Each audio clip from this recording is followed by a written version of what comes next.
2020 NDC presidential candidate John Mahama has accused the Electoral Commission of vote padding, engaging in wrong aggregation of valid votes and breaching constitutional provisions. These actions, he argues, resulted in the unlawful declaration of the NPP's Nana Akufo-Addo as president-elect. He wants the Apex Court to set aside the declaration by the EC and order a second election between himself and Nana Akufo-Addo. Court correspondent Joseph Akable was at the Supreme Court as representatives of John Mahama filed the election petition on his behalf. For hours, anxious pressmen waited to see if John Mahama will meet the 21-day deadline allowed for the challenge of a presidential election results at the Supreme Court. Few minutes past midday, member of the NDC legal team Edji Tamaklo, accompanied by NDC National Communication Officer Sami Jemfi, walked into the Apex Court registry to file the petition. His lawyers have filed a petition challenging the constitutionality of the 2020 presidential results declaration. The former president wants the Apex Court to set aside the results as declared by the EC. He alleges analysis of some 32 constituencies shows vote padding in favor of Nana Akufo-Addo. He therefore concludes that the results as declared by the Electoral Commission breaches Ghana's constitution since no candidate obtained more than 50% of the votes cast. He wants the court to set aside the declaration and order a runoff between himself and MPP's Nana Akufo-Addo. Well, here are the reliefs being sought by former President John Mahama. And there are a number of them, and we'll be sharing them with you. There are about 6 reliefs in all, and it indicates a declaration that Mrs. Jean Adukwe-Mensah, chairperson of the first respondent and the returning officer for the presidential election held on December 7, 2020, was in breach of Article 63, subsection 3 of the 1992 Constitution in the declaration she made on December 9, 2020, in respect of the presidential election that was held on December 7, 2020. Now, the second, a declaration that, based on the data contained in the declaration made by Mrs. Jean Adukwe-Mensah, chairperson of first respondent, and the returning officer for the presidential elections held on December 7, 2020, no candidate satisfied the requirement of Article 63.3 of the 1992 Constitution to be declared president-elect. Now, we move on to C, where it says a declaration that the purported declaration made on December 9 of the results of the presidential election by Mrs. Jean Adukwe-Mensah, chairperson of first respondent, and the returning officer for the presidential elections held on December 7, 2020 is unconstitutional, null and void, and of no effect whatsoever. And then D, an order annulling the declaration of President-elect Instrument 2020, CI 135, dated December 9, 2020, issued under the hand of Mrs. Jean Adukwe-Mensah, chairperson of first respondent, and the returning officer for the presidential elections held December 7, 2020, and gazetted on December 10, 2020. And then E, an order of injunction restraining the second respondent from holding himself out as president-elect. Now, the final one is F, an order of mandatory injunction directing the first respondent to proceed to court to conduct a second election with petitioner and first respondent as a candidate as required under Article 63(4) and 5 of the 1992 Constitution.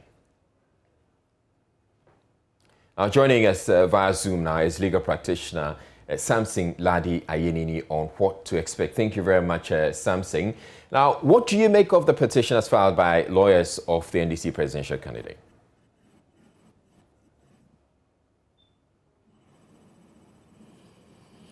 Yeah, Israel, we are not allowed by law to debate the substance of the petition, but what I can say is that the sum of the petition effectively is that by the numbers that they have put together, they make the conclusion that the requirement of Article 63, Clause 3, that if you go into a presidential election the winner must have won.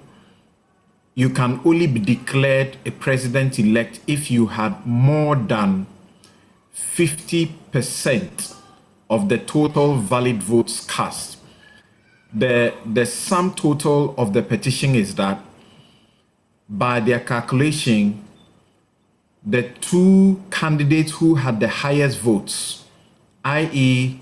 John Mahama, President Akufo-Addo, both or each did not make the more than 50% valid votes required to cross the threshold to be declared president-elect. Therefore, they are asking, as you see in the reliefs, that the declaration by the EC chairperson on the 9th of December, which is in CI or instrument number 135, be declared or be nullified. If it is nullified, what it means then is that we do not have a president-elect.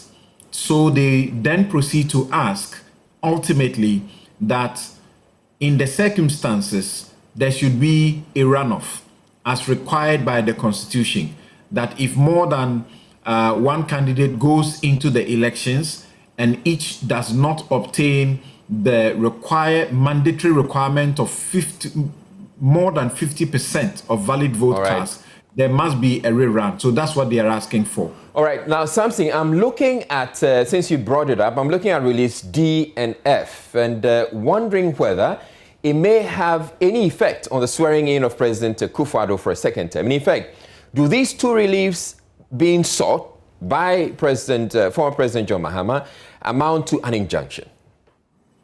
Right. So the first one you refer to requests the court to injunct Akufo-Addo from holding himself out as the president-elect.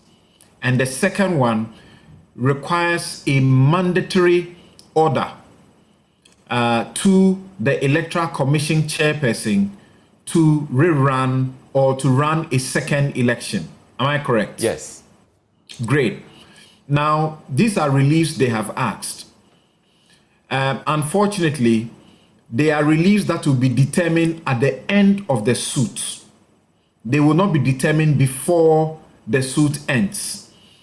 In the normal scheme of things, we will normally put the injunctive relief in there, and then we will file an application subsequently asking the court to grant an injunction to stop the person from conducting themselves in a certain way. But this is a constitutional situation where there must not be a vacuum at any time in the country. Therefore, there will be a precedent. But ultimately, if they win, the Supreme Court has the powers to declare that the president-elect was not validly elected. All right. Now, from what you've just said, I'm getting the impression that if former President John Mahama actually wanted an injunction or wanted to stop the swearing in of President Akufo-Addo, he should have filed a separate application. He could have filed that along with this one, but he would have filed this one before he files it. The timelines, if you look at the top right corner of the process, you will see that the time of filing is indicated there. So he could have filed it, if he filed this one at 2 p.m., he could have filed that application also at 2:05 or 2:03 p.m. He could also have filed that any time after he has filed this, meaning any time from today. But he has not given any indication in the suit that he intends to do so. All right. Now, let's stay with, let's go back to the relief F that former President John Mahama is requesting. It says an order of mandatory injunction directing the first respondent, which in this case we understand to be the EC, to proceed to conduct a second election with petitioner and first respondent, again, which you've already known to be the EC, as the candidates as required under Article 63, 4, and 5 of the 1992 Constitution. I don't know what to call this. I'm not sure I can call it an error, but clearly there's some confusion there. How does this present before the Supreme Court? So when you look at the face of the documents, you will clearly identify the first respondent to be the Electoral Commission or its chairperson, who is the returning officer for the presidential election. Even though with that, again, somewhere along the line, you have the two being interchanged. Right. So what really matters is what you find at the start, which is written in bold. All right. Identifying the parties. Now, this is a clear, avoidable error that has been committed. And I would say the Supreme Court or the court does not indulge in trifles. Whilst we say that, it is also, significant to note that this is embarrassing, to say the least, particularly for a petitioner whose officers have told the whole world over a long period that they were going through a painstaking process to ensure that what they will file, they have dotted their I's and crossed their T's.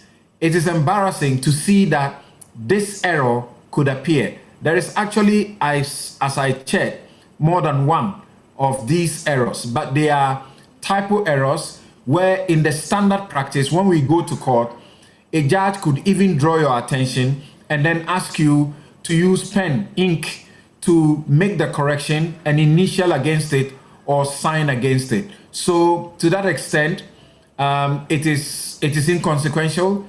It is not fatal. It's avoidable. It's embarrassing. All right. All right. Thank you very much, Samson Ladi Ayenini, legal practitioner and journalist of the year. Moving on, President Akufo-Addo, meanwhile, says he is humbled by the renewal of his mandate by Ghanaians for another 4 years. President Akufo-Addo, according to the Electoral Commission, won 51.3% of the votes. For him, his victory in the December 7 presidential elections places enormous responsibility on him to fulfill the expectations of the people. Receiving the last report of the National Council of State, President Akufo-Addo said he will be guided by the Constitution and the teachings of the Bible in the discharge of his functions. I have been humbled by the renewal of my mandate to continue for a second and final term as President of the Republic by a decisive majority of the Ghanaian people.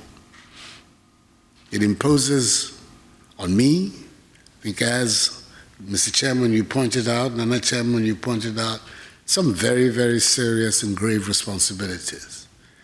But on occasions like this, and when events like that occur, the best that you can say and do is to give off your very best, guided by Almighty God and the teachings of Holy Scripture, in my case as a Christian, is to do the best that you can. And that is the assurance that I want to give you and the people of Ghana, that I will continue to discharge my functions to the very best of my abilities. And I hope that in so doing, I will meet and fulfill the expectations of the Ghanaian people.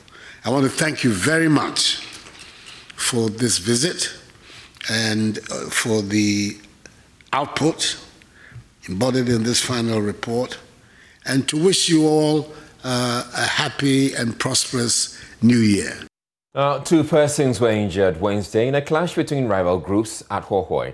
The first group, mostly residents of Santro Kofi, Akpafu, Lolobi and Lekpe, previously part of the Hohoi constituency before the creation of the Oti region, was protesting the residents' inability to vote for a parliamentary candidate in this year's election. The protesters were, however, met by traditional warriors in Hohoi who had mounted a blockade at Gwi to deny the protesters access to the town. It took personnel from the security forces amid firing of gunshots to break up the clash. Here's a news desk report.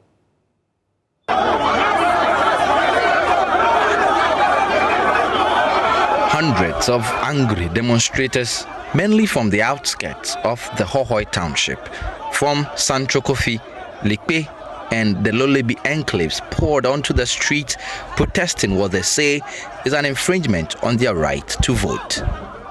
Because of John Peter Amewu alone, and I can tell you, he will not be a member of parliament because the constituency is not complete and the elections will be redone. Some of the people of the Hohoe constituency itself, who made an unprecedented decision to elect John Peter Amewu as their next member of parliament, took to the streets to fight back. By law, as soon as the vote is over, they cannot come back here and come and vote. Are you getting our argument? So the people of Queen, it is not partisan. It is not partisan at all. We are saying that the people of Queen are preventing Likpe, Lolobi, Akpafu, Sanokofi from demonstrating in one way. We will not allow it today, we will not allow it tomorrow. The soldiers can kill all of us in one way. We are ready for them because they are beating our chiefs in Jessica because we are just trying to join the OT. Now they are in OT and now they want to be chopping in one way as well. So they plan everything in Lolobi to come and disturb one way. We will not allow it. It's not partisan. It's not partisan. Those are traditional drafts. We will not be given to any MPP to come and draft. It is the leaders and the youth who are here to protect their town. The Energy Minister won a historic 26,952 votes to become the first NPP MP elect in the Volta region, beating the NDC's Professor Margaret Kweku, who garnered 21,821. That win has stoked controversy as over 15,000 residents from the Santokofi area who were prevented from voting for a parliamentary candidate in this year's election say their vote could have changed the result. But heavy security was deployed, scattering the demonstrations. What we're talking of in Hohoe, you can see it for yourself today. For the sake of only one person ascending to the throne of a member of parliament, these things are happening. Please, I want you to take it to the world, to let the world see that there is no peace in Hohoe. But you see, I always say something. There is no justice without peace. Justice definitely brings what peace is.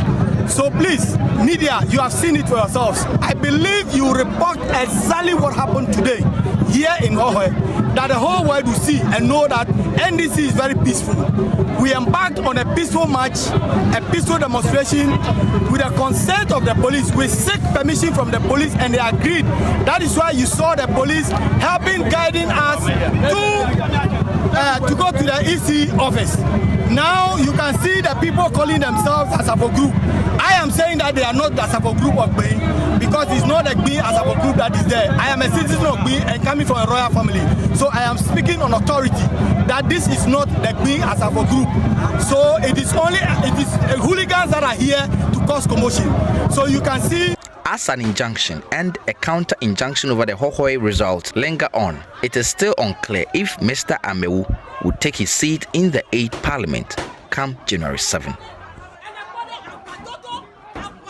Well, we will shortly come to the injunction and counter-injunction on the Hohoe constituency MP elect. But correspondent Fred Kwame Asari, who covered the protests and the ensuing clash, joins me now on with the very latest. Now, Fred, what can you report now as far as this clash is concerned? Well, Israel, as we speak, calm has returned to Hohoe. The protesters dispersed about 3 p.m. when they were not allowed to move towards the EC to present their petition. So they dispersed about 3 p.m. and then the warriors and then the youth from the traditional area also dispersed somewhere about the same time. During the clash, 2 people had injuries. One had an injury on the head. They rushed them to the Hohoe Municipal Hospital where they were treated and discharged. I actually met one of the guys who had an injury in the head and he has been treated and discharged. So those 2 people who were injured during the clash has been treated and then discharged. As we speak, there is peace in the Hohoe Township at the moment. People are going about their normal duties. To add to that, because the protesters were not able to present their petition, they had to read it out to the media and then give us copies of copies of their petition. So that was what happened earlier today. All right, thank you very much, correspondent Fred Kwame Asari. Now, the Supreme Court has set January 4 as the day to hear legal arguments in a case that could potentially determine whether or not Energy Minister John Peter Amewu is sworn in as MP for Hohoe on January 7. There is currently in force an injunction granted by a whole High Court barring the EC from gazetting Mr. Mewu as the winner of the polls, and the Supreme Court ruling would have implications on the balance of power in the 8th Parliament and which party selects Speaker of the House. The injunction was granted after some residents of Santrofi, Akpafu, Likpe and Lolobi, Sal argued failure to vote in the just-ended parliamentary elections amounted to a breach of their rights. Court correspondent Joseph Akable has more from the court. The Attorney General is asking the Supreme Court to rule that Justice George Buedi of the Ho High Court erred when he granted an injunction against the gazetting of John Peter Mewu as MP-elect for Hohoi. He argues that there was no such right that the court should have moved in to protect.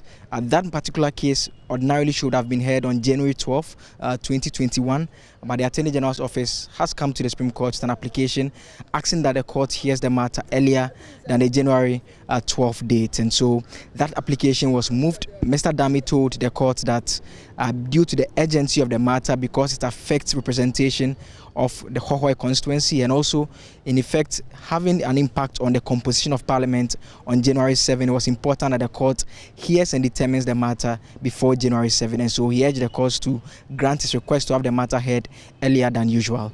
Lawyers for the residents of Santrofi, Akpafu, Lolobi and Likpe are led by Mr. Chikata, who were not actually served in this particular matter. It was an ex parte motion which was not requiring that they should be present in court. Said they had heard about the case and so they showed up in the court to be heard. Mr. Chikata told the court that whatever decision it takes as to when the matter should be heard will have impact on the rights of his residents and their response to that particular case, and so he wanted to be heard. And when the court eventually proposed the date of January 4 to hear the matter, Mr. Chikata had told the court that you have preferred it is heard earlier than usual, but the court said that due to the statutory holiday being on January 1, it took the view that they should come back on January 4 to have the matter heard, and their understanding is that to be determined before January 7. And so this is the situation with regards to the case relating to Santrofi, Akpafu, Lolobi and Likpe residents who do not want Mr. Mewu gazetted as the MP-elect for the Hohoi constituency. Reporting for Joy News from the Supreme Court, my name is Joseph Akable. Hello, good evening. Time to get you updated on the latest business stories. The National Insurance Commission is likely to extend the deadline for the minimum capital requirement for insurance firms to January 2022. This follows discussions between the insurance firms and the regulator. The earlier deadline was to take effect from June next year, though the Commissioner of Insurance, Dr. Justice Yaofori, declined to confirm or deny the information on the proposed new date. He revealed to Joy Business that the extension will not affect the proposed capital involved. A strong insurance sector whereby claims are paid promptly. We need insurance companies that are well capitalized to actually undertake such risk. And that is why we have actually reviewed our minimum capital requirements, reviewed it from 15 million to 50 million. The idea is to make sure that insurance companies actually have the financial strength, they have the capacity to retain a lot of business instead of repatriating our foreign exchange and putting so much stress on our CD. So talking about the recapitalization, we understand there are some calls to your office that the date should be extended due to COVID-19. Have you firmed up a new date for this, meeting the deadline? Yeah, we have. We will report. Actually, we are going to write to the industry today and give them an extension. So when should we expect the date, the new date? It will come out today or tomorrow. Now, beside multilateral and commercial loans, Ghana owes $1.165 billion as bilateral debt to 19 countries. According to the World Bank, the United States is the biggest creditor with $245.1 million. Charles Nixon Yeboah has been looking at the composition of the debt. Basically, we have three types of debt. We have the bilateral debt, the multilateral debt, and the commercial debt. And according to the World Bank debt statistics, Ghana owes 19 countries about $1.165 billion. And United States and China together constitute about 40.6% of Ghana's bilateral debt. There are other nations as well. On the continent, Egypt is the biggest creditor. Ghana owes Egypt by $50+ million. Mauritius about $10 million. So together, Ghana owes these nations over $1.1 billion. And the most interesting aspect is we need to service these debts between now and 2022. But because of COVID, I believe that the authorities will be looking at renegotiating these repayments. Bilateral debt comes with favorable terms and conditions, so that could give the nation some space to more or less renegotiate some of these repayments, and that is very critical as far as we are concerned.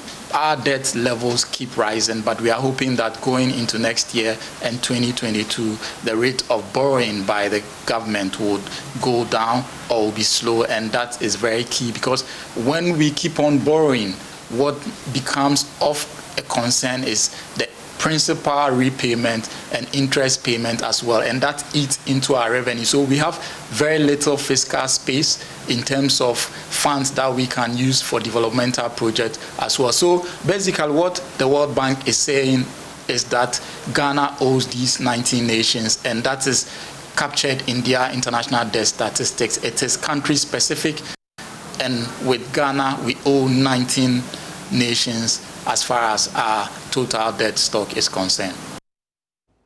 Also in the news tonight, the charge for clearing goods at the ports will go up by 20% for all imported items that need certification from the Ghana Standards Authority. What this means is that if you are an importer, you'll be paying more from the 1st of January on your goods for certification. There's more in the following report.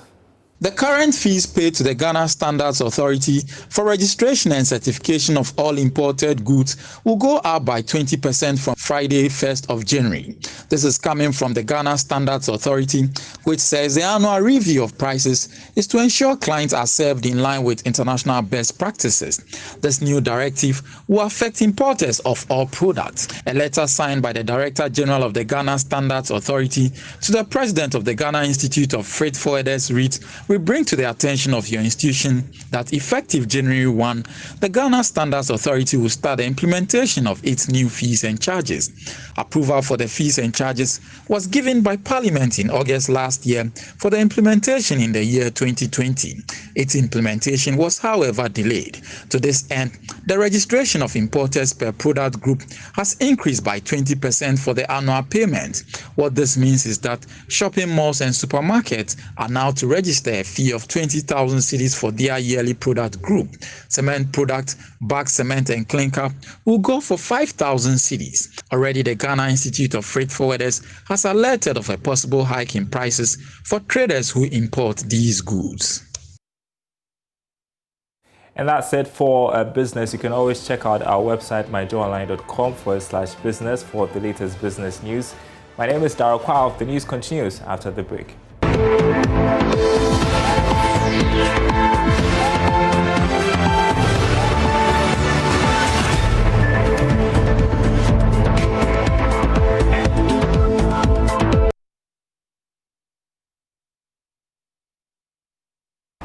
Thanks for staying with us here on Joy News Prime. It's time to bring you sports. My name is Hans Mensando. Secretary General of the Ghana Athletics Association has revealed plans of the athletics governing body for 2021. He says, should they execute these plans, athletics will have a good performance at the Tokyo Olympic Games. Pandemic disrupted the calendar of the athletics governing body in the country. The GAA could only organize one circuit championship instead of 4, as it has been the practice since 2014. The circuit championships are meant to keep athletes in shape for continental and global competitions. However, due to the pandemic, the GAA were unable to organize competitions to prepare athletes for competitions, including the Olympic Games. Secretary General of the Athletics Association, Bawa Fuseni, tells Joy Sports they will do all they can to ensure Ghana's participation in the upcoming Olympic Games is a spectacle. In the Olympics, we are also hoping to get money to able to support our foreign-based athletes for those who are at the threshold of qualifying. Janet Amponsa, Jorge Lute, Deborah Aqua, John Ampuma, and a host of others are just at the threshold of qualifying. What they need for them is to just to support them financially, for them to be able to continue training, to compete in the European circuit, so they'll be able to qualify. Those who have also qualified, Nadia Eke and Joseph Paul Amwa, we have to send them to European camping so that they will be in Europe and continue training and competing till the time they go to the Olympic Games. If we are able to do all these things, I think Ghana at the Olympics will be a very good spectacle for people to see. Bauer also revealed a plethora of plans put in place to ensure 2021 is a success for athletics in the country. Going into 2021, we have already planned a lot of programs, both within Africa, West Africa, Ghana, and the world at large. In Ghana, we are currently doing coaching and official call that will run into 2021 up to November. In between those courses, we will be doing high-profile competitions. We will do ECOWAS Championship in Kaduna. There will be African cross-country in Lomé, Togo. There will be African Championship in Algeria, Algiers. We also continue to do our circuit championship, and if we get money, then we'll do full-blown national championship at least before the Olympic Games. So these are all programs that we will be engaging in come 2021. The GAA will be hoping to have as many athletes as possible qualify for the Olympic Games, which was postponed to 2021 due to the COVID-19 pandemic. That's it for sports. Do join us later at 9 p.m. as we review the sports in here. My name is Hans Mensando.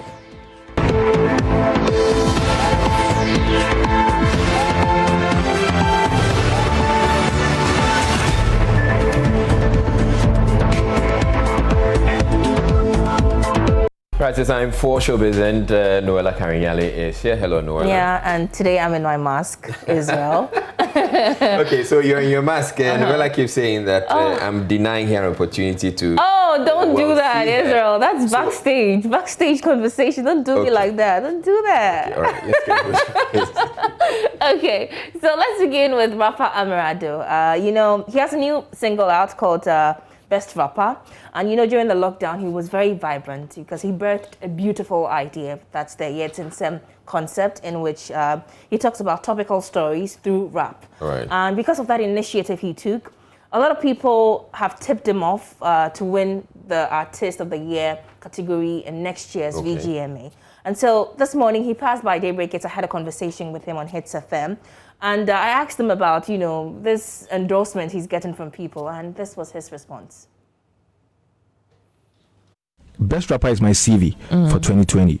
The kind of works that I've put into my craft with the help of my team and my fans. I'm trying to tell people that, yo, even if you've not come across me throughout the year, this is what I've done. This is my CV, so please check it out. And I know deep within me that I deserve it. If in case I'm nominated or something, I just deserve it. That's it. So it's just my CV that I was putting out. Yeah. I see. And a lot of people are, you know, rooting for you to possibly win the Artist of the Year category in next year's VGMA. I think this year you collaborated with them for a particular presentation. Yeah, let me be fair. With Artist of the Year, I know. Even if they give it to me, people will even say I'm rather doesn't deserve it. You know, because But why do you think people will think that? It's because the kind of work that I've put into my craft, it has level. You know, I wouldn't sit here and say I deserve Artist of the Year. Something like Best Rapper, maybe New Artist, that is my rank. I wouldn't shoot my stars above what I think I deserve. If I get it, fine, but for real, with Artist of the Year, I would root for Medical to get it. So you think you haven't worked enough? I have worked enough to be recognized, but not to the level of an Artist of the Year, frankly speaking. I'm not trying to look down on myself or something, but I think, in my opinion, Medical could deserve that Artist of the Year. Anyway. So let's talk about former member of musical group Brothers, Kunta Kinte. You know, for a long time, he took a long break off music scene because he suffered stroke. Yeah. And over the weekend, Ochame Kwame held a Hip Life Party event, and he was part of the musicians that performed. And so Michael Ig Ibrahim Ben Bako caught up with him, and guess what? He says he's back at doing, you know, active music, and he's going to start releasing songs in next year. Listen, I want to say so. If you never want to say, baby, super girl. Oh, yeah, my girl. Hamilton, well, this is one guy. What's up? Well, I think the energy is too much. He can't just contain it. How was it when you got back on stage? Oh, it was so good. It was excellent. Yeah. Did it bring back memories? Yeah. Yeah. Are we ever having anything from Kunta or brothers again? First January there. Sooner than you think. Well, that is what he is saying. Kunta Kinte is giving you the 411 that by 1st of January. So is it from brothers? All right, so that's Kunta Kinte there. Yeah. I mean, I'll be happy to see him make that recovery and bounce back and probably give us some more hits. Me too. So, next year, come 2nd January, we're kicking things off with two Kings concerts. Right. It's a concert organized by 360 Group. Basically, they are celebrating two, giants. I'm talking about Kojo Chi and, of course, Matse Dede, your man. They're celebrating them through a concert. And yesterday, they had a press soiree. And let's take a, listen to a little bit of what they had to say. Locations.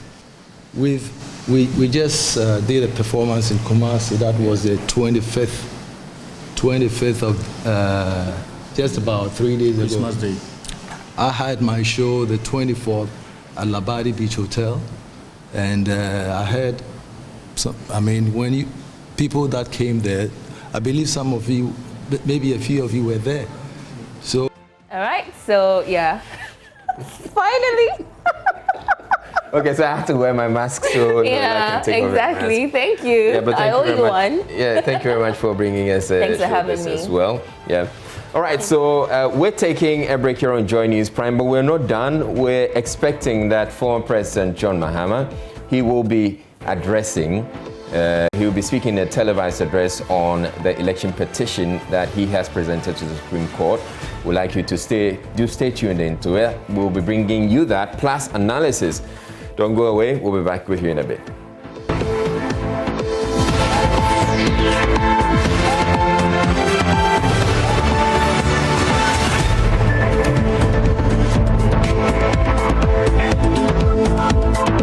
Right, so former President John Mahama is on now. I'd like us to go straight into that address. Or been plagued with violence.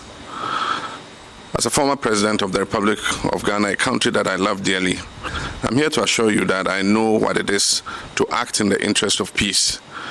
I've always done so without reservation or hesitation. I know what it is to contest an election and to have the good people of this country choose my opponent to serve as their next president. I know what it is to concede. I have done. All right, we're sorry for that disruption there, but we would work that out so that we can bring you that address by former President John Mahama. And he's essentially speaking to the election petition which was filed today at the Supreme Court on the election 2020 results, which he has issues with and he is challenging. They are seeking a number of reliefs, and I can run you through the reliefs that the NDC is speaking. We've actually been trying to get some of the NDC lawyers to speak with us. All right, it appears we have him back now. Let's go. As their next president. I know what it is to concede. I have done so before. In 2016, when the election was not called in my favor, I conceded. I conceded in a congratulatory call to my opponent. And then not long after that, I conceded in a public address to the good people of Ghana. I conceded not simply in the interest of peace and democracy, but because I respect the will of the people. I did then, and I still do now.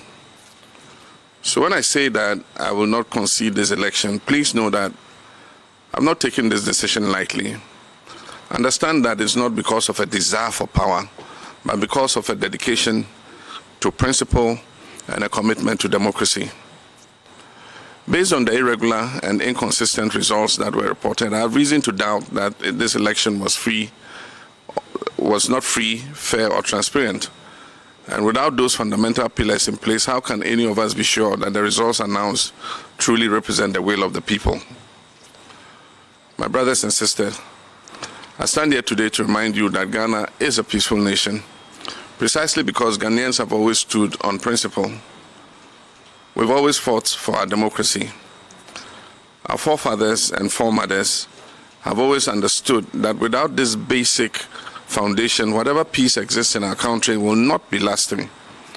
Whatever liberation we have as the architects of our collective future will soon be lost. Whenever we decide to take the easiest road, the first step is always surrender. And often the thing that we lose is the very thing that we value the most. The freedom that we enjoy today was not given on a silver platter. It came at a price. It came because our forefathers and mothers stood on principle. Our history books are filled with the names of individuals who refused to take the road that was the easiest or safest or probably the most convenient. They refused to surrender their ability to appeal for justice in a land where they are meant to have a voice and use it for the betterment of themselves and their children and future generations. All who fought for independence stood on principle to demand the sovereignty of this land that belongs to us, the people of Ghana. Indeed, Dr. Kwame Nkrumah once said, "Those who will judge us merely by the heights we have achieved will do well to remember the depths from which we started." There are many of you who are listening to me this evening who have spent your entire lives knowing only democracy.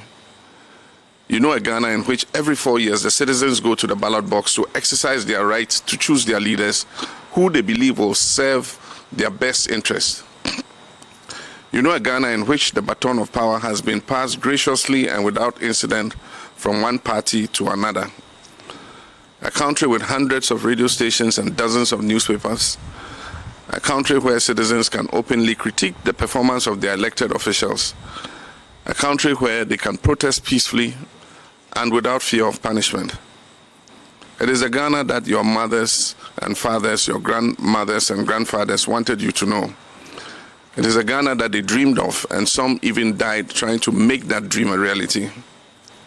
But also listening tonight are the many of you who remember a different Ghana. In that Ghana, most, if not all, of those political transitions and social liberties I just spoke of earlier did not exist. The airwaves were not filled with radio stations. There were not numerous newspapers. People held their peace because to complain about the people in power was to risk all manner of reprisals. In that Ghana, presidential terms were interrupted by coup d'etats and former heads of state were executed. There was Kalabule and Operation Feed Yourself, not to mention years of hunger, bushfires, drought, and one economic recovery program after another. Even the Ghana of the Komipreko demonstrations bear little resemblance to the Ghana of today. We've traveled quite far as a nation in such a short period of time. The road has not been easy, nor has it been absent of obstacles. And that is why our beloved nation Ghana is often referred to as the trailblazer on the African continent. With each achievement, we have grown stronger as a people and as a nation. Through these trials and tribulations, our democracy has also been strengthened. My brothers and sisters, in a democracy as strong as ours, peace and justice can, and in fact, they usually do coexist. And that is because in a democracy such as the one we have built in Ghana, it is the people who hold the power. Indeed, in 2012, when the election was called in my favor, my opponent challenged the results, as was his right, and he took the matter to court. 8 long months of an election petition, far from destroying our democracy, rather reinforced our commitment to it and affirmed the strength of our institutions, particularly the judiciary. It is only in governments where the people are powerless and at the mercy of those who hold office that peace, or at least what passes as peace, can exist without justice. Some people have asked me what I hope to gain by challenging the results of this election. Let me tell you, I want perhaps the very same thing that my opponent wanted when in 2012 he challenged the results of that election. I want the removal of doubt. I want for all of us to know that our elections should be free, fair, and safe, and that we do not have to settle for a process that leaves us confused and with more questions than answers. I want a Ghana where institutions of state can be held to account, where we can stand on principle and demand transparency without the risk of losing our lives. When people lose their lives, as 7 people have done in the course of our elections, we're moving backwards, not forward. We're unraveling the very fabric of our democracy. We're risking the loss of 3 decades worth of progress. When today we see armed military and militia in our collation centers and election outcomes declared at the point of a gun, for us who have witnessed our country's journey through all its post-independence travails, we wonder if we have truly exorcised the ghost of our torturous past. We must continue to be a nation in which our young citizens have faith in our institutions, trust the rule of law, and rely on the presence of peace because there's justice. Ghana must be a country where we citizens know and believe without any doubt whatsoever that the way forward is determined by the will of the Ghanaian people, and that we can hold our institutions of state accountable and guarantee that they work in the favor of the national interest and not in the interest of the administration or the person in power. That is what I want. And this is why earlier today my lawyers filed a petition in the Supreme Court of Ghana challenging the declaration of the results of the December 7, 2020 presidential elections made by Mrs. Jean Mensah, the chairperson of the Electoral Commission. I've been compelled to do this because of her clear failure to act in accordance with our Constitution. I thank you for your kind attention. May your new year be one of good health and prosperity. May God bless each of you, and may God continue to bless our homeland, Ghana.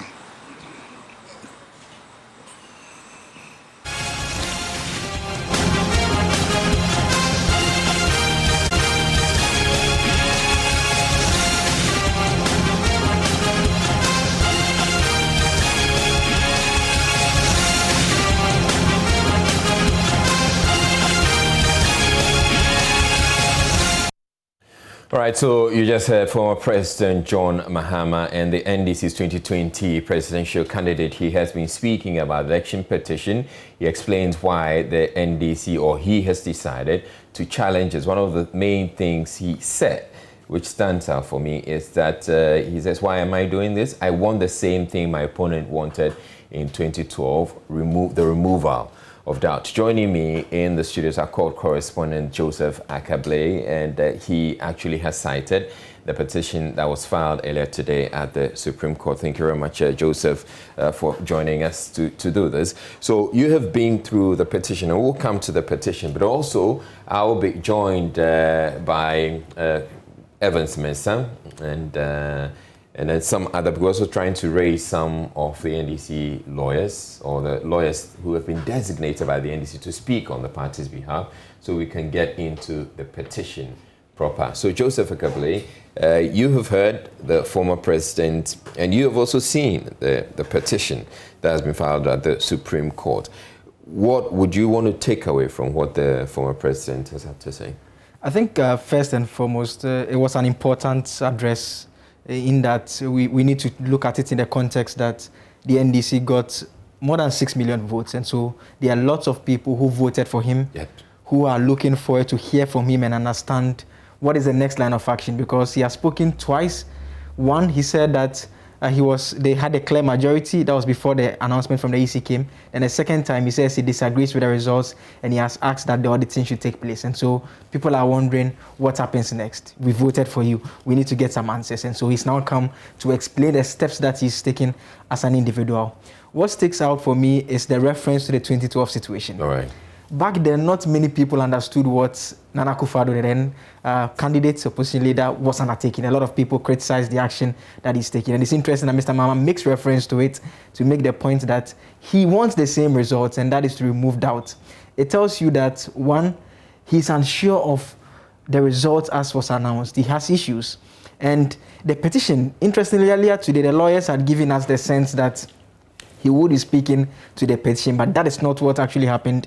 He ended up speaking in general terms about the principle of voting and how the issues will be affected. But the petition makes the point that they've analyzed the constituencies, some of them, and they claim that they've identified pardon.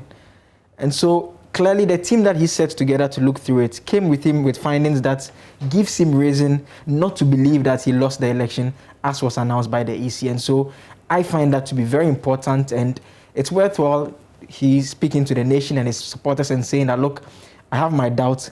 I want those doubts removed. And it's important that we all agree that it's the Supreme Court that can help remove that particular doubt. And so he's taking the step to take the matter over to the Supreme Court. And I thought that was quite instructive. All right, so we will come to this, or let's actually go into the petition right away, because you have a copy of it. Before then, though, let me also bring on Samson Ladiayeni, legal practitioner. Samson joins us once again. Hello, Samson. So you have heard the former president. We're expecting or anticipating that he was going to give us some details from the petition. We didn't quite get that. But what do you take from what he's had to say? So once he's put his foot in the courtroom, he's not allowed to run commentary to suggest the merits of his case. It's not allowed in law. So it is understood the manner in which he approached it without seeking to get into the merit. The centrality of what he said is what Akable just pointed to, removal of doubts. And he, for the obvious political purposes, he refers to the 2012 or 2013 petition to let people remember that when President Akufo-Addo found himself in a similar circumstance, he also took the decision to go to the court. The point that has to be made is that in this maturing democratic experiment, you practically have no option. You do not have an option if elections, don't go your way and you have found some evidence that some wrongdoing, there were some infractions of the law, and more particularly, election results are overturned on one major principle established across the world, that the number of votes that one seeks to annul will make an impact, will make a significant impact on the results. If the number of votes that you're seeking to annul will not make an impact, then it will be a fruitless exercise. Now they have clearly demonstrated from the content of their petition, they've gone through the arithmetic and suggested that neither President Akufo-Addo nor President Mahama obtained more than 50% as required by Article 63 Clause 3. And when that happens, the Constitution provides further that the two who had the highest votes must go to a runoff, a second voting exercise. So they have made it clear that's all they seek, and they want to start with the Supreme Court to annul the declaration by Jean Mensah, the EC chairperson, on the 9th of December as gazetted, and the Gazette notice that we know on the 10th of December, which is the constitutional instrument 135. Once that constitutional instrument 135 2020 is annulled, that is, if their evidence is tested. Now, Israel, remember one thing too. They've been talking about some of the evidence they have. They talk about padding and so on and so forth. That is their story. And at this point, it is still their story. It will now go through the mail. It will be tested in cross-examination, tested in arguments, superior arguments. If their evidence and their argumentation survive the test of of judicial scrutiny, then they will win. But if the opponent brings a superior defense, it is also possible that they will not win. And justice will not mean, as he says, justice will not mean that he wins. And I think it's instructive that he says removal of doubts. Yeah. By the time the doubt is removed, it will not mean that he is winning. It could be that he is winning. It could also be that he's not winning the case. Justice must not mean that I am going to court, therefore I should win. The processes, let their evidence go through the test, and let's see if it survives. The testimony, the sworn statement or that he has put out in the courtroom will also go through a scrutiny, an examination. And in the end, there will be a judgment. All of us, thankfully, will follow a live telecast of the proceedings, and we will also make our own judgments. In the end, when we study the judgments delivered by the courts. All right. Now, something there's something that's quite instructive, and it tends to happen in most of these cases that come up, that the arguments that are made before they actually show up in court often tend to be very different. So then before the courts, you hear a lot of commentary about what they are seeking. But then when you look at the petition that eventually ends up in court, it is quite significantly different from the arguments that are made in the court of public opinion. I'm sure you have come across that in this petition as well. Absolutely right, Israel.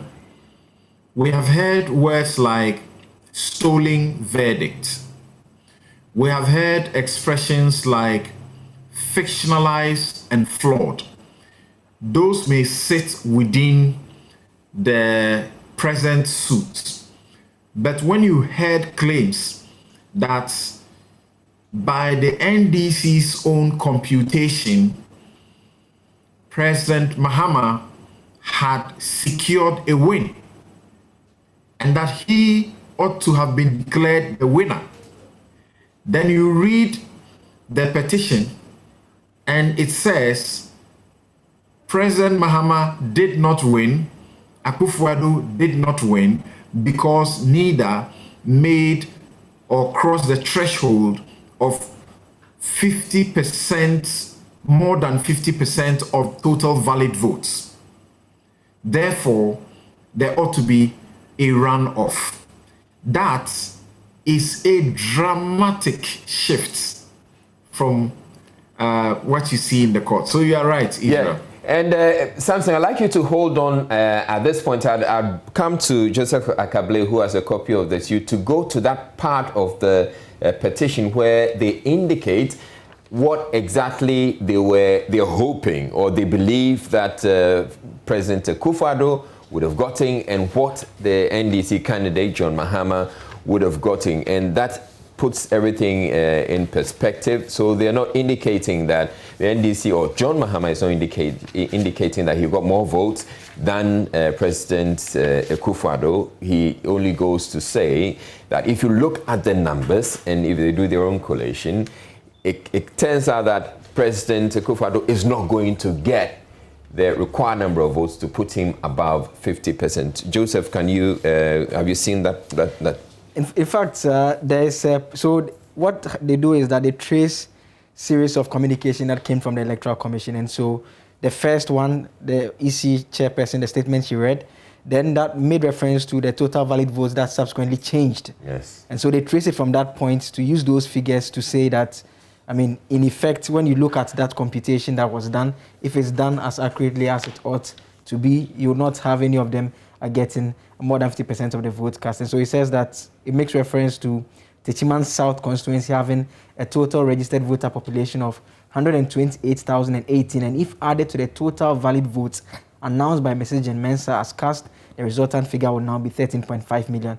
Consequently, he says if all votes of Techiman South constituency were added to the petitioner's votes, second respondents' votes would remain the same at 6.7 million, now yielding 49.6 46.625%, while the votes of the petitioner would increase to 6.342,907 million, now yielding 46.768%. And so in this particular instance, you see that contrary to the point, and that's what Samson said, that they had put out a narrative that they had won the election, and now in terms of going to court and going through the documents and what they've discovered, they are saying that no one got more than 50%. And it's on that basis that they are saying that the declaration was unconstitutional because no one got more than 50%, yet someone was declared as the winner. And in the petition as well, just before this paragraph, there was the part where they make reference to the declaration by the EC chairperson and the fact that she had used the total number, she indicated a certain number of total votes cast.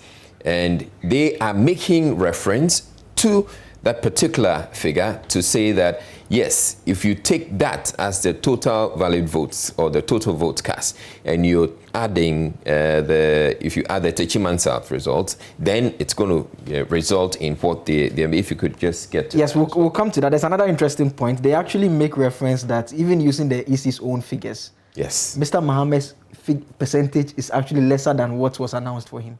And so that is from the point 10 here. It says, from the total valid votes cast of 13.4 million, petitioner's percentage would be 46.260 and not the 47.366 erroneously declared. So 47.366 higher, that was what was declared for him. They are saying that if you use the EC's own figures and do the math right, it should have actually been lesser. That is 46.26. But it's also significant to indicate that at this point, the 13.4 million that is used in the petition, this was as declared by the EC chairperson on that night, which the EC came back to correct, that it was inadvertently used.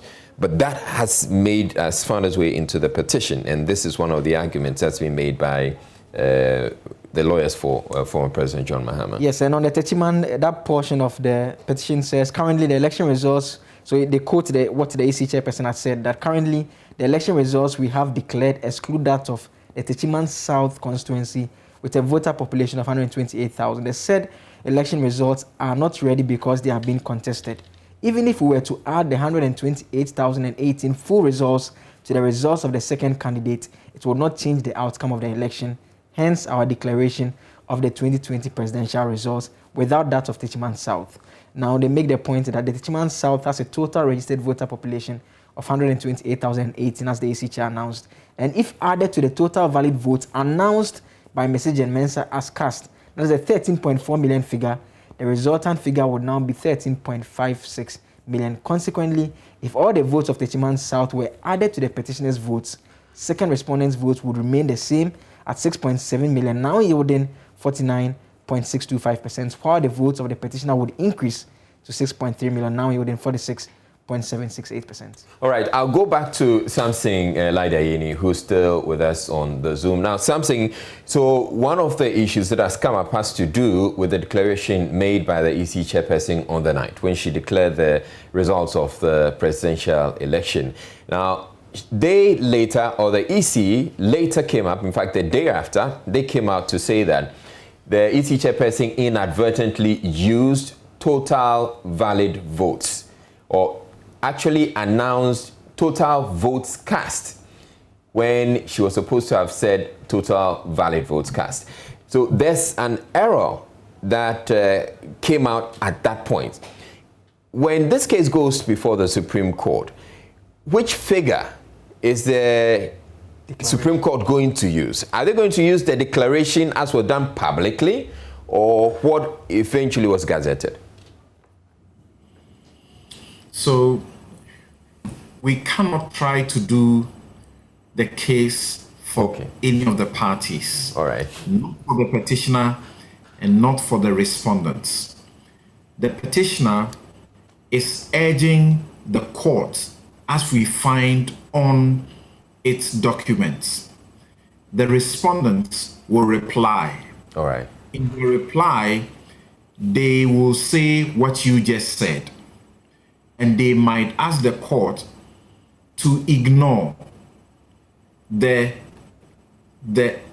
error as made in the declaration and rather rely on what the correct figure that she should have read.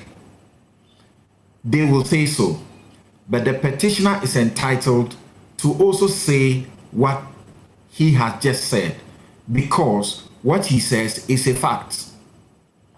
Whether it was subsequently corrected or not is a fact. The respondents must defend what happened in the courtroom, and then the panel of judges will make a determination. And as we saw in 2012, we certainly are going to see a full panel. We are not going to see a small number of a panel. This is not the kind of case that the Supreme Court will take one judge to sit on. It's not the kind of case that, and you know, there are cases that one judge of the Supreme Court can hear for and on behalf of the entire Supreme Court. It's not a case that you will have a panel of 5 sit on. No, they will make the full panel. And so we are going to see what we saw in 2013 play back. We'll have as many as 9 of them get on there, and they will make the determination. If they disagree, they will vote and show clearly where, you know, each person belongs. In the last election petition, something interesting happened. The NPP alleged overvoting, among other things. Polling stations without serial numbers, duplicate serial numbers, or polling stations without codes, and so on and so forth. The tables nearly turned, and this is where it nearly turned. There were 3 judges who agreed that overvoting had in fact taken place, and they had ordered the annulment of a certain quantum of votes and rerun of the elections in those places where the votes had been annulled. There was a situation where the annulment of a quantum of vote would have culminated in neither Akufo-Addo or John Mahama securing the constitutional more than 50%, which would have meant a runoff. Yeah. All they needed was 2 other judges to agree with them, and things would have changed. That's all they didn't get. So the judges will exercise their independent minds, and they will determine, after they have heard the arguments and testimonies, cross-examinations of all these. I do not know if issues of cross-examinations will come up, but it looks like it will be central. The reason I say that is that in the courtroom, when we are fighting a suit on what is known as affidavit evidence, we normally often don't, give testimonies, as in call people to sit in the box and to talk in addition to what they have filed. But despite the affidavit evidence that was tendered the last time, the court still decided that they had to hear viva voce, as in oral testimonies and cross-examination going on. I suspect the same thing will happen, but it will be determined on the 10th day, when all the parties will be summoned. They'll be given a 2 days notice to appear before the court for a process known as the pre-trial conference. At the pre-trial conference, the court will narrow all the issues in the suit into either 1 or 2 issues, which will engage its minds to make a determination. It is at that stage that they would try to tick the boxes. Petitioner was supposed to do this. Have they done it? Respondent was supposed to do this. Have they done it? And check if everything is in order. Once all of that is determined, then they will also determine how many witnesses is somebody going to call. Party A, who and who are you going to call? What sort of evidence is the person bringing? And they'll make all those determinations. And later we'll get to know the manner in which the case itself will be conducted in the court, including whether or not John Mahama will be put in the witness box. Yeah, that was something I was going to come to. So you're saying that you may present in your petition a number of people you'd want to call as witnesses, and I believe that's what former President John Mahama has done in this particular petition. He's actually indicated that people, as in witnesses, he's going to call. All right. Yes. So he may, even though that may be indicated, he can still come back and say that, or the courts will decide that you may have, or you may want to call 5, but I'm giving you an opportunity to bring only 2. Is that the case? Yes. During the pre-trial conference, a lot of things can happen, including the exact witnesses that may be called, who may be called, who may not be called. All these things will be decided. What sort of evidence is going in, or what sort of evidence is not going to be included. All of this will be determined at the pre-trial conference, which we now call the case management, conference. So they will manage the case at that point. So they know ahead of time. Somebody is coming to use 2 days, 1 day is going to do 30 minutes each day, or 1 hour each day in a cross-examination. Somebody will be using, what do you call it?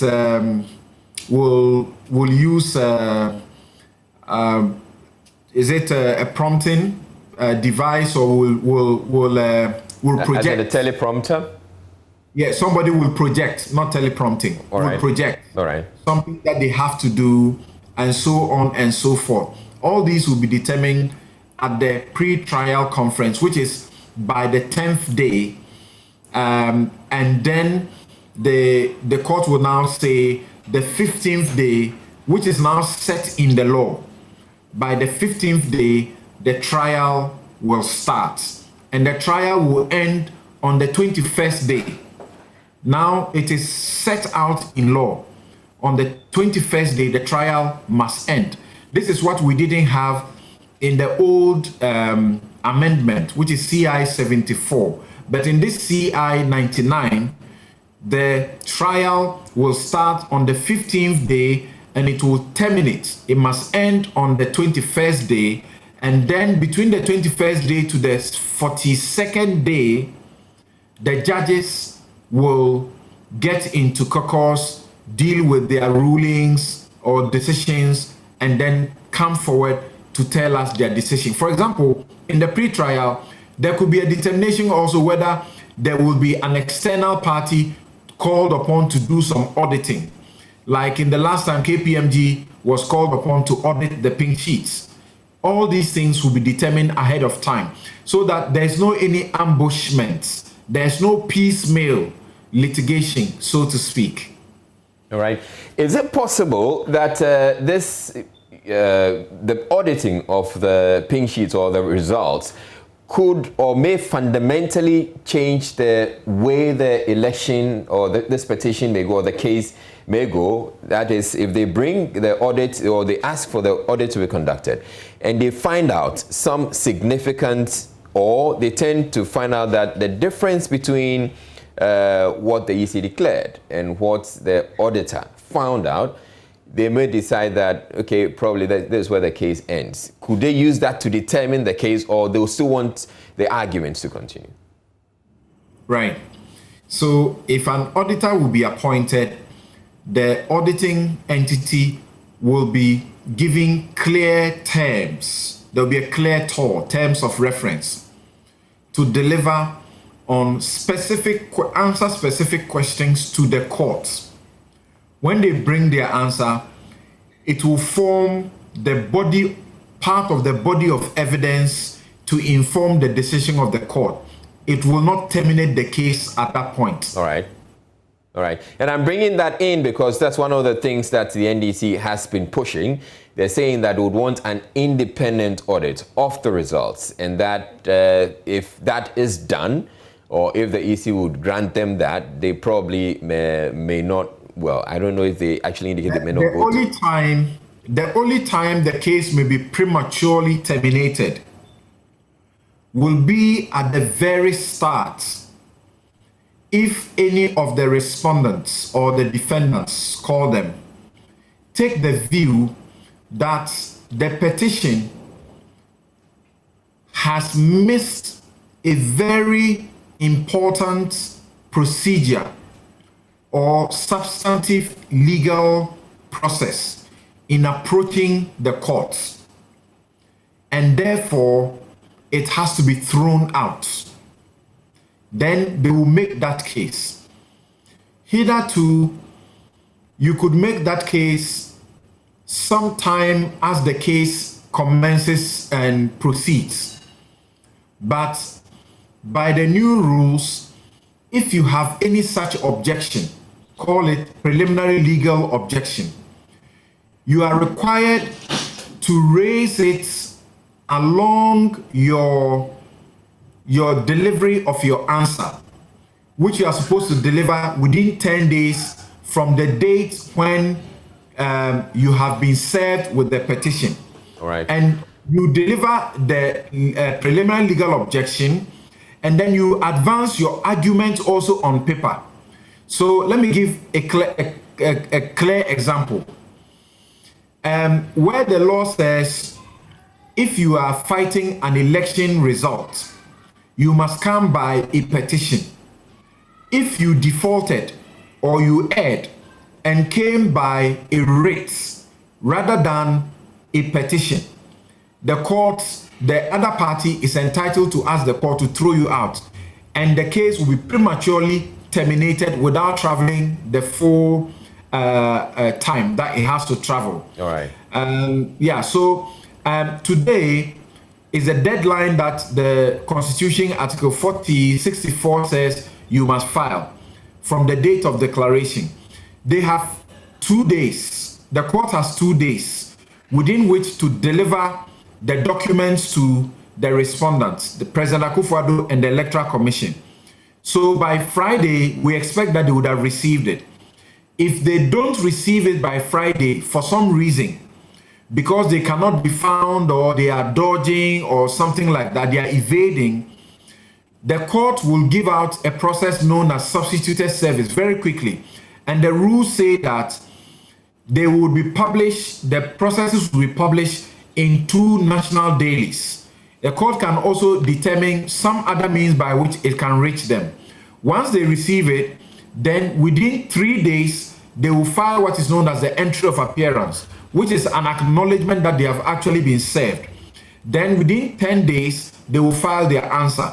If you want to throw the case out before it is prematurely, you must add the arguments you want to do immediately. All right. Before we go through the various steps one by one until the 42nd day when the case will be fully dealt with. All right. So we have limited time, and so I'd want us to go to the crux of the petition and the reliefs that the former President John Mahama is seeking. And so we'll start with A. It says a declaration that Mrs. Jean Adu-Kwemens, chairperson of First Respondent and the returning officer for the presidential elections held on December 7, 2020, was in breach of Article 63(3) of the 1992 Constitution in the declaration she made on 9th December in respect of the presidential election that was held on 7th December 2020.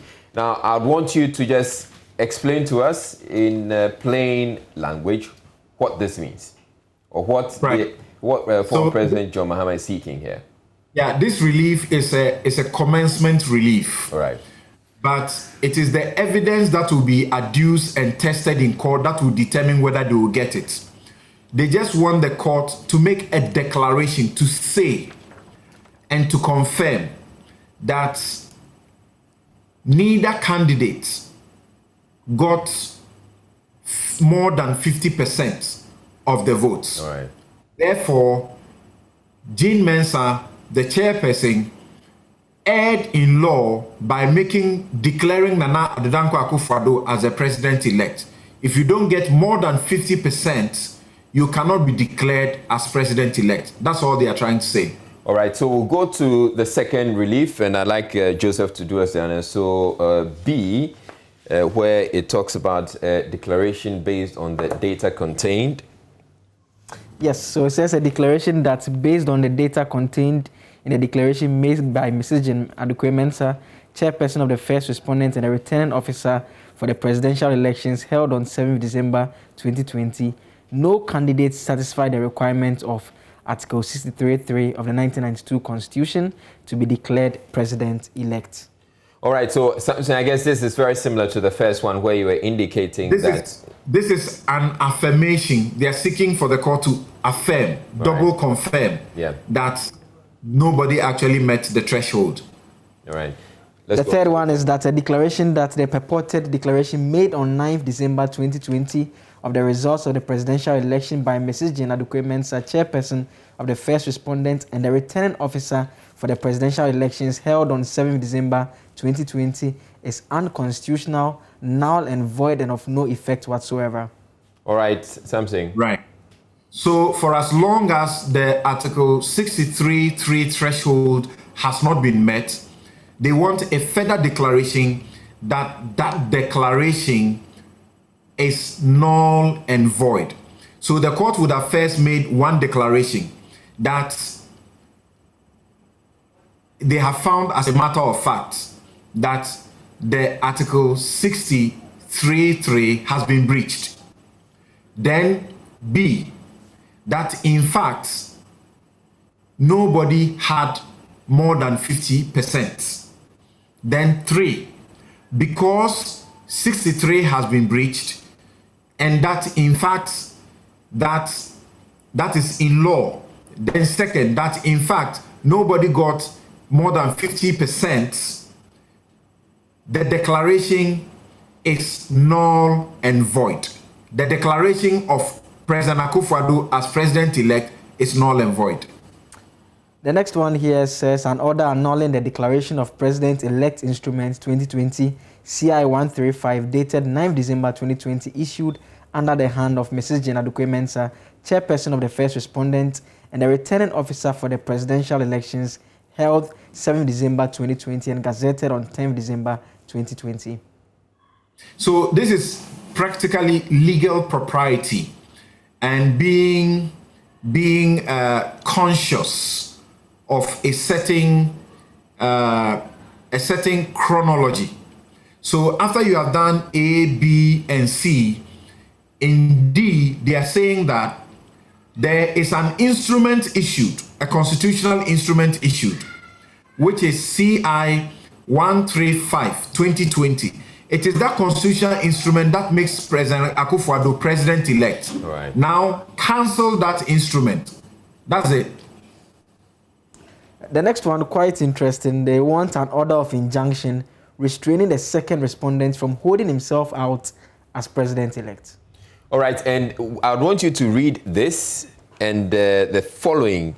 The next one here says an order of mandatory injunction directing the first respondents to proceed to conduct a second election with petitioner and first respondent as the candidates as required under Article 63, 4, and 5 of the 1992 Constitution. In actual sense, they are referring to the second respondent. Right. So that's by relief E, they are simply saying that once you have cancelled or declared the instrument that declared him president-elect null and void, go further and injunct him from projecting himself and telling anybody anywhere ever that he's a president-elect. Okay. That's as simple as that. So, and then the final one is that give us a runoff. All right, so with the bit that he's supposed to, the court should stop him from holding himself out as president-elect, which is the question I asked you earlier. Does that mean or does that qualify as an injunction that should stop President Akufo-Addo's swearing in for a second term? You have answered that, but for the benefit of those since it is a relief that can only be granted at the end of the case. That's self-explanatory. It will be granted at the end of the case. If you wanted to stop him from being sworn in, then you will have to go further by filing an application and asking the court to restrain the Electoral Commission, to restrain the Chief Justice from swearing him in. But again, that is almost an impracticality. It's almost an impossibility because by the architecture of our Constitution, there must not be a void at any time. There must be a president at all times. Therefore, the president will be sworn in, but once the petitioner is successful and he is declared as not having been validly elected, then the status quo, he reverts to the status quo as a candidate. And when he reverts as a candidate, he should not be holding himself out to anybody as the president-elect. So that's it. There's something I noted. I don't know what Samson thinks of that. The hearing is to start on the 15th day. It terminates on the 21st. Then by the 42nd, judgment comes in. And so you see that there are 6 days for hearing and 18 days that the judges have to render their decision. So it appears they are shifting the focus from the drama in the courtroom to more of what you'll be putting in the court in terms of writing, which will essentially be what the judges within those 18 days will be looking through. I don't know whether that is his own reading of that particular provision as was passed in terms of the new regulation. Yeah, and Samson, while you take on, when you take on that one, I'd also want to ask, are we going to seeing that we have a lot more days for the judges to come out with a ruling, are we going to see a situation where they'll come up with their decision and defer the details, or we can expect to have all of that? Right. We expect to have everything by the 42nd day. Now, the period is to provide them sufficient time to write. Right. In the last 2013 election petition, you discover that we had a judgment composite of nearly 600 pages. Now, every judge had to write their independent decision or opinion, and all of that had now to be what? Consolidated. So they need sufficient time. But even before they do that, you realize that, like Blay was referring to, the lawyers will also be giving time to now write what you may have become aware of as closing arguments, what we know in Ghana as the addresses. When the entire case and trial is over, the lawyers will now have to assess each testimony, each evidence, and then write in an argumentative way, submitting their case in a way urging the court that at the end of the case, we won. We produced this evidence. There was no contrary evidence to, as it were, rebut it. We made this testimony. This person could not rebut that testimony or didn't change the substance of what we said. And they'll be quoting the people who stood in the box. For example, the Electoral Commission was asked a question. Did you do this on this day as required by the law? Her response was that she didn't do it. Then the lawyers will add, once she answered that she didn't do it, and the law says she was supposed to do it, the law proceeds to say, if you don't do it, this is what must happen. Then they will quote, maybe the Supreme Court has earlier given some decisions using those certain principles. They will refer to the principles and say, dear judges, you have no option than to rule this way because this is how precedent shows the case must always be held. if it is the case that the law commands that something shall be done, and it is found that that thing was not done, the lawyers will refer to certain body of laws that says where shall is used, it is mandatory, and where it is not complied with, this is what happened. Then they can go to England, refer to cases, they can go to America, they can go to India, we all do it, and then we refer to cases where shall was required and something didn't happen, and the way the court ruled. So all of this will be done within that period, and the judges will receive all these arguments, and then they will also give their decision. All right. All right, thank you very much, Samson Ladia. I'm sure the commentary and the analysis of the petition is going to continue for a while, and so we'll be engaging a lot more. But right now, that's what time will allow us, because we have to make way for another show that's coming up. And Joseph Akable, thank you very much for bringing us that enlightenment and for sharing with us the petition as you found or you obtained from the Supreme Court.